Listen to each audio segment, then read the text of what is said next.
वफाकी हुकूमत ना ले, नून लीगी रहनुमाओं की नवाज शरीफ को तजवीज़। वफाकी हुकूमत बनाने के लिए किसी भी इत्तेहादी जमात के गैर उसूली बात को नहीं मानना चाहिए। नवाज शरीफ की पार्टी को हिदायत। कायद नून लीग की ज़ेर सदारत जाती उम्रा में इजलास की अंदरूनी कहानी सामने आ गई। वफाकी हुकूमत लेने का सिर्फ एक मकसद है कि मुल्क मुआशी बहरान का शिकार है और रियासत को बचाने की ज़रूरत है। शुरका का इजहार ख्याल, पंजाब में नून लीग आसानी से हुकूमत बना सकती है, सिर्फ इसी पर फोकस करना चाहिए। पार्टी रहनुमा।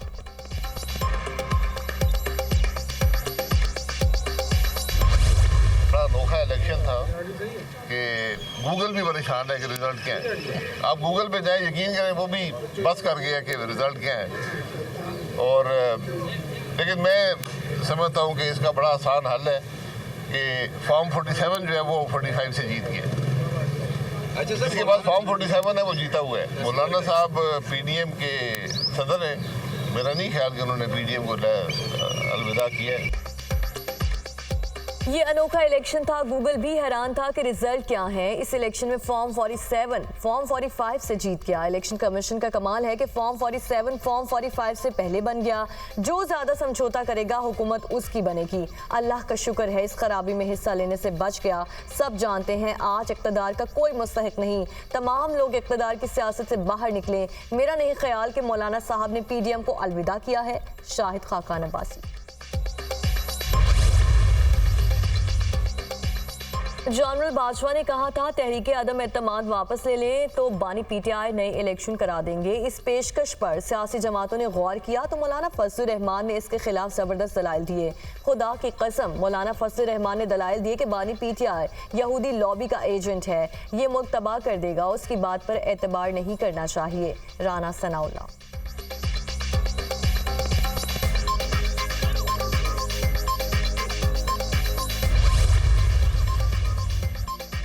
मुस्लिम लीग नून को कांटों का ताज सर पर सजाने का कोई शौक नहीं। पीटीआई के हिमायत याफ्ता आजाद अरकान पहल करें और पीपल्स पार्टी के साथ मिलकर मरकजी हुकूमत बना लें। ख्वाजा साद रफीक का मशवरा। अपने ट्वीट में कहा कौमी असम्बली में किसी पार्टी को अक्सरियत नहीं मिली। वफाकी हुकूमत की तश्कील सिर्फ नून लीग की ही नहीं, पार्लियामान में मौजूद तमाम जमातों की मुश्तरका जिम्मेदारी है।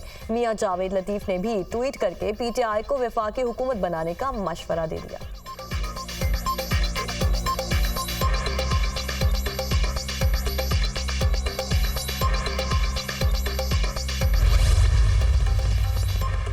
बानी पीटीआई ने कहा हम कोई सियासी इंतकाम नहीं लेंगे, मुल्क को कौम को आगे लेकर जाएंगे। पाकिस्तान के लिए सच, माफ़ी और दरगुजर की तरफ जाना होगा। पीटीआई इक़्तिदार में आकर मुल्क को इस्तेहकाम और तरक्की की तरफ लेकर जाएगी। बानी पीटीआई मुस्लिम लीग नून और पीपल्स पार्टी से इत्तेहाद के हक में नहीं। अली मोहम्मद खान।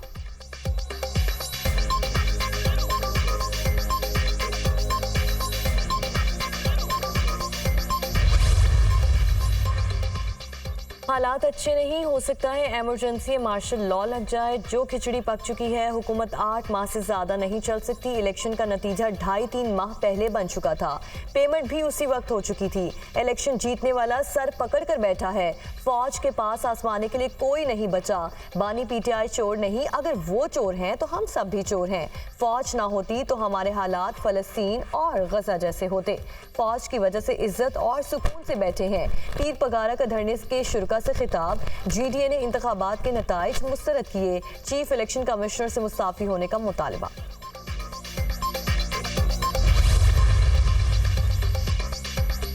पीटीआई का मरकज और पंजाब में ओपोजिशन में बैठने का फैसला। तहरीक इंसाफ और जमात इस्लामी का इंतखाबी नताइज के खिलाफ मिलकर एहतजाज पर इतफाक।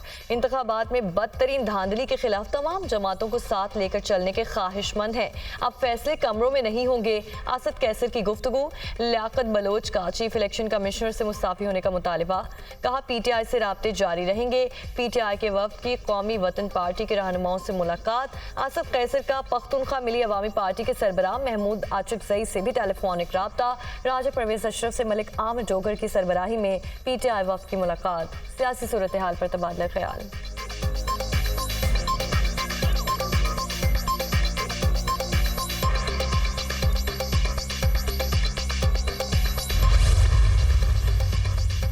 इलेक्शन नताइज के खिलाफ पीटीआई मैदान में तहरीक इंसाफ आज मुल्कगीर एहतजाज करेगी। इस्लामाबाद में एहतजाज की इजाजत नहीं, खिलाफ वर्जी पर सख्ती से निपटा जाएगा। जिला इंतजामिया की वार्निंग, सीडीए और इंतजामिया ने प्रेस क्लब के सामने ग्राउंड में खुदाई कर दी। पीटीआई ने F9 पार्क से नेशनल प्रेस क्लब तक एहतजाज की कॉल दी है। एहतजाज हमारा हक है, पुलिस कारकुनों पर किसी किस्म का तशद्दुद ना करे। शेर अफजल मरवत।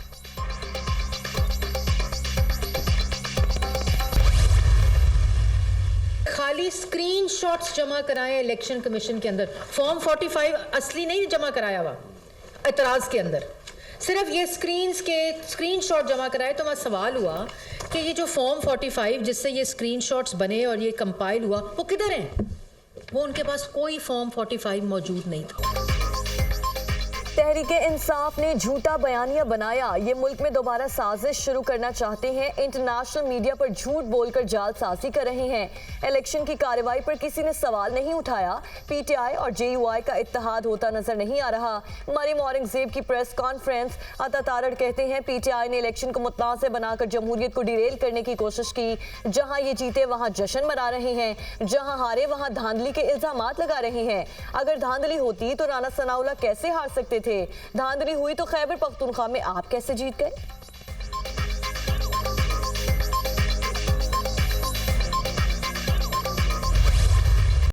इलेक्शन के नताइज के बाद ये बात करने, ऐसी बातें करने की जरूरत क्यों महसूस की गई? क्या ये महज सियासी मफादात से जुड़ी हुई चीज़ें नहीं कहलाई जाएंगी? तारीख उसको किस नज़र से देखेगी? अगर जमहूरियत को खुदा न खास्ता नुकसान पहुंच गया तो फिर इस पे किस पे जिम्मेदारी डाली जाएगी? नून लीग, पीपल्स पार्टी और अख्तर मेंगल के बाद MQM ने भी फजल रहमान का बयान मुस्तरद कर दिया। सरबरा MQM खालिद मकबूल सिद्दीकी का कहना है कि फौज ने तमाम सियासी से जमातों आदम एतमाद की तहरीक वापस लेने की दरख्वास्त की थी। खतरे को दावत दी जा रही है। अगर जमहूरियत को नुकसान हुआ तो जिम्मेदार कौन होगा? 2018 में हमारे साथ इससे ज्यादा बुरा हुआ था। हमने कानूनी रास्ता इख्तियार किया। चाहते हैं जमहूरियत को मजीद नुकसान होने से बचाया जाए। मुस्तफ़ा कमाल ने कहा फजल रहमान के खिलाफ बातें करने वाले अब उनके पास जा रहे हैं। जलसों में उनको किन अलकाबात से नवाजते थे? PTI को सबसे मौलाना से माफी मांगनी चाहिए। हमारे मैंडेट को मुतनाज़ ना बनाया जाए। हमारी तो सीटें छीनी गई। PTI ने कराची में क्या किया था जो उनको वोट मिलते?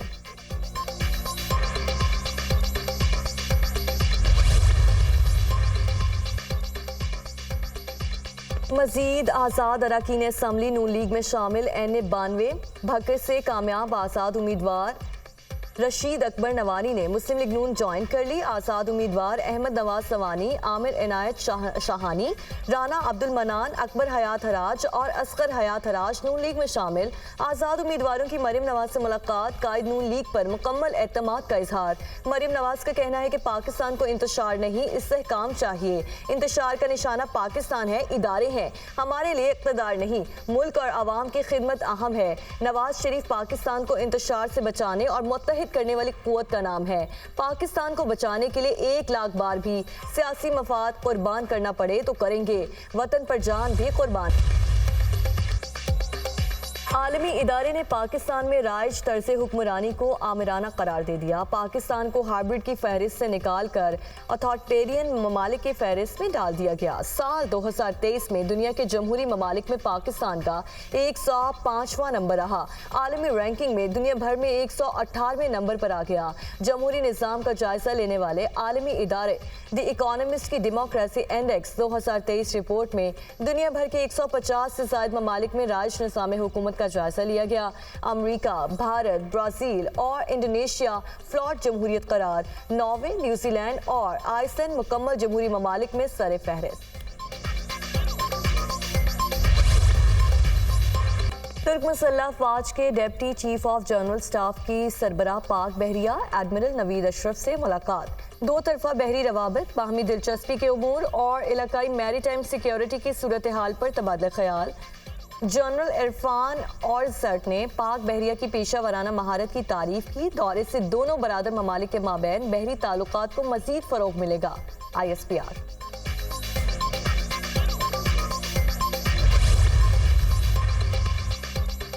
रूस में हिज़्ब इख्तिलाफ के अहम रहनुमा एलेक्सी नावल्नी का दौरान कैद इंतकाल। ऑपोजिशन लीडर जेल में 19 साल कैद की सजा काट रहे थे। इन्होंने व्लादिमीर पुतिन के खिलाफ सदारती इलेक्शन भी लड़ा। अमरीकी सदर जो बाइडेन ने रूसी सदर व्लादिमीर पुतिन को एलेक्सी नावल्नी की मौत का जिम्मेदार करार दे दिया। कहते हैं पुतिन ने इंतहाई सर्द इलाके की जेल में कैद करके ऑपोजिशन रहनुमा को मार डाला। कत्ल की तहकीकात होनी चाहिए।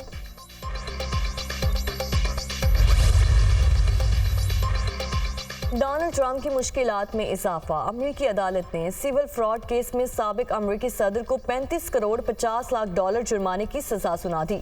डोनाल्ड ट्रंप पर रियासत न्यूयॉर्क में कारोबार करने पर 3 साल की पाबंदी भी आयद कर दी गई है।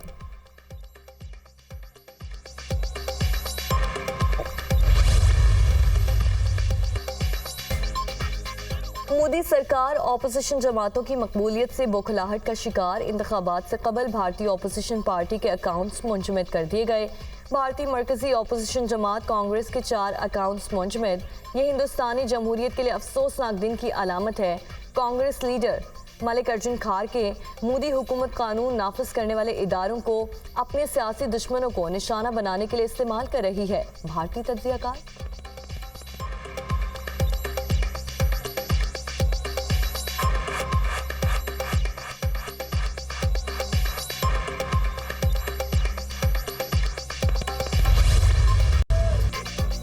इसराइल के गजा में निहत्ते फलस्तीनियों पर हमले। अल नसीरात कैंप पर बमबारी से 4 बच्चों समेत 10 फलस्तीनी शहीद, दर्जनों जख्मी। 7 अक्टूबर से इसराइली हमलों में शहीद फलस्तीनियों की तादाद 28,775 हो गई। 68,552 जख्मी।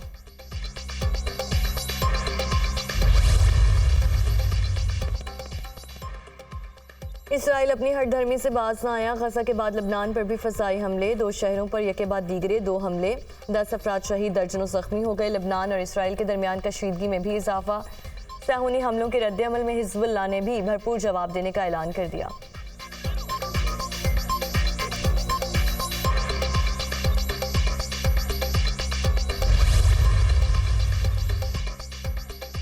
मशरक़ वस्ता में कशीदगी कम करने का वाहिद हल गजा में जंगबंदी है। अक़वाम मुत्तहिदा के सेक्रेटरी जनरल एंटोनियो गुतेरेस कहते हैं गजा में फौरी तौर पर इमदादी सरगर्मियां बढ़ाने की ज़रूरत है। दोनों अतराफ से तमाम कैदियों को शराइत के बगैर रिहा किया जाए। फ़लस्तीनी रियासत के क़याम के लिए ठोस इक़दाम भी किए जाएँ।